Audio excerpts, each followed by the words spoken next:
جھوٹ بولا کرو، یہ ملاوٹ والا جو مال ہے اس ملاوٹ والے مال کو بغیر اظہار کیے دھوکے سے بیچو، یہ تمہیں کرنا پڑے گا، تو یہ آپ نہیں کریں گے تو گناہ گار ہوں گے، تو حکم شریعت کے خلاف ہے نا یہ۔ تو ایک حدیث شریف میں آپ کو سناتا ہوں، مدینہ کے سلطان رحمت عالمیان صلی اللہ تعالی علیہ وآلہ وسلم کا فرمان عبرت نشان ہے، لوگوں پر ایک ایسا زمانہ آئے گا کہ آدمی کا دین محفوظ نہ رہے گا، مگر یہ کہ جگہ جگہ بھاگتا پھرے، ایک پہاڑ سے دوسرے پہاڑ پر اور ایک سوراخ سے دوسرے سوراخ میں غار میں اپنے آپ کو چھپاتا پھرے، جیسا کہ لومڑی اپنے آپ کو چھپاتی پھرتی ہے۔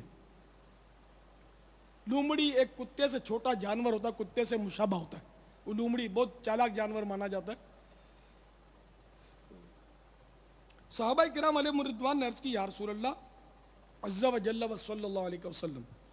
ایسا زمانہ کب آئے گا؟ فرمایا جب روزی بغیر گناہ کے نہ ملے گی اور اس وقت لوگوں سے دور رہنا حلال ہوگا، یعنی علیحدہ رہنا۔ صحابہ کرام علیہ رضوان نے عرض کی، یا رسول اللہ عز و جل و صلی اللہ تعالی علیہ وآلہ وسلم، یہ کیسے ہوگا؟ آپ صلی اللہ تعالی علیہ وآلہ وسلم نے تو ہمیں نکاح کا حکم فرمایا۔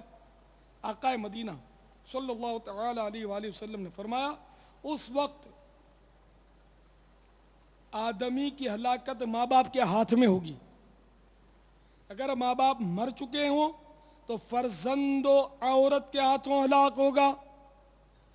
اگر وہ بھی نہ ہو تو خیش و اقارب کے ہاتھوں ہلاک ہوگا۔ صحابہ کرام علیہ رضوان نے عرض کی، یا رسول اللہ عز و جل و صلی اللہ تعالی علیہ وآلہ وسلم، یہ کس طرح؟ تاجدار مدینہ صلی اللہ تعالی علیہ وآلہ وسلم نے فرمایا، اسے غربت و تنگ دستی پر ملامت کریں گے اور ایسی چیزیں اس سے طلب کریں گے جس کی اسے استطاعت نہ ہوگی، یہاں تک کہ وہ ان کی فرمائشیں و مطالبات پورے کرنے کی خاطر ناجائز ذرائع اختیار کرے گا اور اس طرح وہ ہلاک ہو جائے گا۔ یہ کیمیاء سعادت میں یہ روایت حضرت سیدنا امام محمد بن محمد غزالی علیہ رحمۃ اللہ الوالی نے نقل کی ہے۔ تو آپ نے دیکھا کہ کیسا نازک دور کی نشاندہی کی ہمارے آقا صلی اللہ تعالی علیہ وآلہ وسلم نے، یعنی کہ غیب کی خبر دی ہے کہ ایک زمانہ ایسا آئے گا۔ اب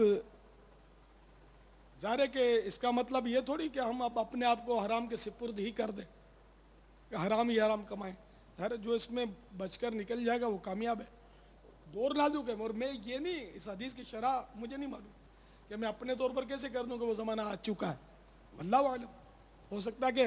مزید بگاڑ تو بڑھے گا، یہ تو ہے کہ سمجھو کہ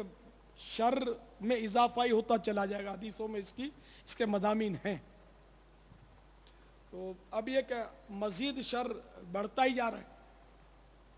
اور آج کل بھی واقعی حلال روزی کمانا دشوار، لیکن یہ دشواری اپنے ہاتھوں کی کمائی ہے کہ ہم کو مال زیادہ چاہیے، تو مال زیادہ چاہیے تو زیادہ مسائل اس کے ہوتے ہیں۔ اب کم میں گزارا ہے تو ٹھیک، جیسے کہ مسجد کا پیش امام بن جائے اور ڈیوٹی پوری دے اور مسائل بھی جانتا ہو، اہل ہو، بہترین صاف ستھری روزی اس کی، تدریس کرے، صاف ستھری روزی ہے، یا کوئی چیز بیچے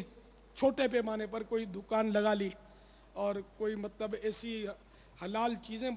ہزاروں ہیں وہ بیچے اور ان میں جھوٹ نہ بولے کہ یہ اتنے کی خرید ہے اور میں آپ کو اتنے کی دے رہا ہوں۔ اگر بولنا ہے تو سچ سچ بتائیں کہ میری اتنے کی خرید ہے اور واقعی اتنے کی خرید ہو، اور نہیں بتانا چاہیں تو اس کی حاجت تھوڑی ہوتی بتانے کی۔ میں صحیح کہتا ہوں کہ اگر بیچنے والا اپنا کردار ستھرا رکھے گا نا تو ابھی لوگ شروع میں فوری طور پر آپ کی طرف نہیں مائل ہوں گے، آپ سچ سچ بات کریں گے نا تو انشاءاللہ آہستہ آہستہ ذہن بن جائے گا لوگوں کا، گاہکوں کا آپ کی طرف تانتا بن جائے گا، اخلاق اچھے ہوں گے، کردار ستھرا ہوگا، دھوکہ نہیں دیں گے۔ ملاوٹ والا مال بیچنا جو ہے نا، اس کی جواز کی صورت ہے، جائز ہونے کی صورت ہے، اور وہ صورت یہ ہے کہ بھائی یہ دیکھو مال جو ہے اس میں اتنے فیصد ملاوٹ ہے، اگر آپ یہ کہیں گے نا یہ جو چیز ہے، کیونکہ آپ تو ملائیں گے نہیں، آپ تو لوگوں سے لیں گے، آپ یہ بھی ضرورتاً کہہ سکتے ہیں کہ بھائی میں نے تو ملایا نہیں اس میں، یہ آئی ہے میرے پاس، لیکن مجھے پتہ ہے کہ اس میں اتنے فیصد ملاوٹ ہے اور اتنے کی ہے۔ اب وہ جب اس کو بتا دیا کہ اتنی ملاوٹ ہے، اب بیچنا حلال ہے، روزی ستھری ہوگی، اور آپ نے خامخواہ اس کی تعریف کی کہ یہ تو یوں ہے اور یوں ہے اور فلاں ہے، جیسے وہ رنگ بہت پکا ہے، کپڑا تار تار ہو جائے گا، اس کا رنگ نہیں نکلے گا، آپ دیکھ لینا گارنٹی ہے۔ تو اب وہ لے گیا بیچارہ، پہلی باری پانی میں ڈالا تو پانی رنگین ہو گیا اس کا۔ تو یہ جھوٹ اور یہ دھوکہ ہے۔ رنگ کچا ہے تو آپ بالکل کہہ دیں کہ بھائی اس کا رنگ کچا ہے، پکا ہے، اور واقعی آپ کو پتہ ہے، تجربہ ہے کہ پکا ہے، تو کہنے میں حرج نہیں ہے کہ یہ پکا ہے۔ تو اس طرح مطلب یہ کہ آپ صاف صاف بتا دیں گے نا تو حرج نہیں ہے۔ بات چیز ایسی ہوتی ہے کہ جس میں عرف ہوتا ہے ملاوٹ کا اور سب کو پتہ ہوتا ہے، تب بھی جواز کی صورت ہے۔ مثلا دودھ میں سمجھو کہ 10% پانی ملا ہوا ہوتا ہے، ایک محلہ ہے، اس محلے میں یہ عرف ہے کہ ادھر محلے والوں کو بھی پتہ ہے کہ 10% اس میں پانی دودھ میں ملا ہوا ہوتا ہے، تو اب یہ دودھ میں بولنے کی بھی ضرورت نہیں ہے، بغیر اس کے آپ نے دے دیا تو جائز ہے، روزی حلال ہے۔ اگر باہر کے محلے کا آ گیا، اس کو نہیں پتا کہ یہاں 10% ملاوٹ کا عرف ہے، تو اس کو آپ نے بتانا ہے کہ اس میں 10% پانی ملا ہوا ہے، تو اب وہ خریدے گا تو اب پتہ چل گیا اس کو کہ بھائی یہ 10% ملاوٹ والا ہے، اب جائز ہے۔ تو صورتیں ہیں، کوئی مشکل نہیں ہے۔ آپ کی دودھ کی دکان ہے، اللہ برکت دے، آپ گھبرائیں نہیں، اب مدنی نسخہ لے لیں میرے سے، آپ بلا جھجک اب لکھ کر نمایاں بورڈ لگا دیں، جتنی ملاوٹ ہے اس میں کہ بھائی اس میں دودھ ہے، یا اس میں اراروٹ کا آٹا ہے، یا فلاں چیز اس میں مکس ہے، اور آپ نہیں ملاتے ہوں گے، ملا ہوا آتا ہوگا، یا آپ وضاحت نہیں کریں، اگر آپ کو ملانا پڑتا ہے بعضوں کا دودھ کی بقا کے لیے اس میں سوڈا وغیرہ شاید مارتے ہیں، کچھ ترکیبیں کرتے ہیں، ایسا کچھ سنا ہوا ہے، کوئی ایسی ترکیبیں کرتی جس سے دودھ جلدی خراب نہ ہو، تو اگر وہ ملاوٹ میں شامل ہے وہ چیز، اگر ملاوٹ میں شامل نہیں ہے تو کوئی حرج نہیں ہے، آپ بتا دیں۔ میں ایک دور تھا کہ میں تیل کی بوتلیں بیچتا تھا، کھوپرے کے تیل کی پھیری کرتا تھا، عطر اگربتیاں یہ بیچتا تھا میں پھیری کر کے، اور کھوپرے کے تیل کی، تو میں بہت ڈرتا تھا ملاوٹ اور دھوکے سے، خدا کی قسم اتنا ڈر لگتا تھا۔ تو میں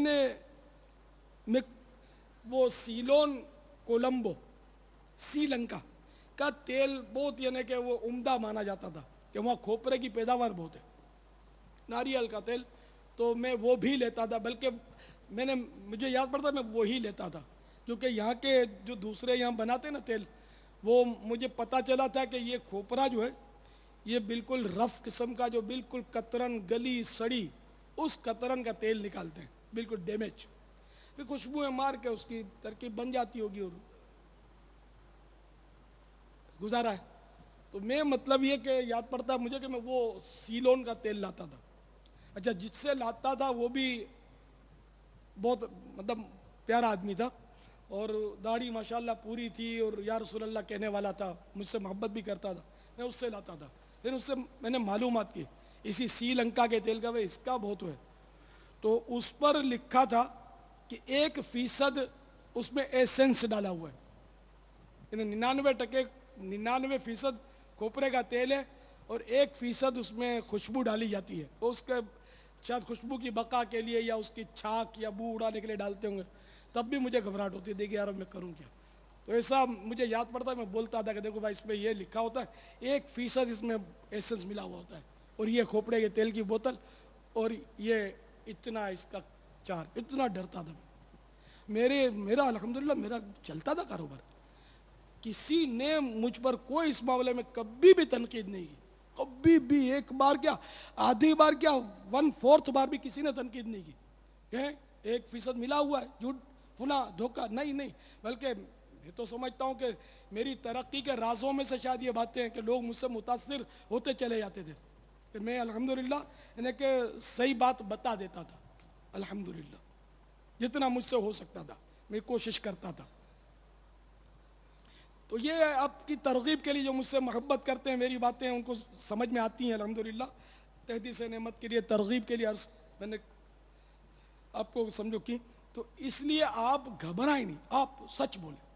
یقین